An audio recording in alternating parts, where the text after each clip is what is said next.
അയ്യപ്പനെയൊന്നും അവർ ഉപയോഗിക്കാൻ ശ്രമിക്കുമായിരിക്കും. പക്ഷെ അത് BJPയുടെ തന്നെ ഒരു സെക്കൻഡ് പാർട്ടാണ് കോൺഗ്രസിന്റെ ഇപ്പോഴത്തെ നിലപാട്. ഇവർ തമ്മിൽ അന്തർധാരയുണ്ട്. അതാണ് നമുക്ക് കാണാൻ സാധിക്കുക. UDF യോജിച്ച ഒരു UDF ഇല്ല. ജമാഅത്തെ ഇസ്ലാമിയും SDPI ഉൾപ്പെടെയുള്ള വർഗീയ മുന്നണിയാണ് UDFന്.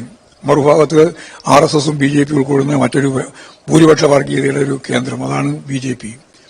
അപ്പോൾ ഈ രണ്ട് വർഗീയതക്കെതിരായിട്ടുള്ള മതനിരപേക്ഷ ഉള്ളടക്കത്തോടുകൂടി കേരളം ശക്തിയായിട്ട് ഇടതുപക്ഷ ജനാധിപത്യ മുന്നണിക്ക് അനുകൂലമായിട്ട് മാറും എന്ന കാര്യത്തിൽ സംശയം വേണ്ട. പ്രസിഡന്റ് തന്നെ കർണാടകവുമായി ബന്ധപ്പെട്ട് വലിയൊരു കേസ് നിലനിൽക്കുകയാണ്. 500 കോടി രൂപയുടെ തട്ടിപ്പുമായി ബന്ധപ്പെട്ട പ്രശ്നം. അതുകൊണ്ട് വികസിത കേരളത്തെ സംബന്ധിച്ചിടത്തോളം കേരളത്തിലെ ജനങ്ങൾക്ക് നല്ല അനുഭവവേദ്യമുള്ളതാണ്. ഇടതുപക്ഷ ജനാധിപത്യ മുന്നണിയാണ് കേരളത്തെ വികസിപ്പിക്കുന്നതിന് നേതൃത്വപരമായ പങ്ക് നിർവഹിച്ചുകൊണ്ടിരിക്കുന്നത്. അതിനനുകൂലമായ ഒരു ജനവിധി ഉണ്ടാകുമെന്ന് തന്നെ ഞങ്ങൾ കാണുകയാണ്.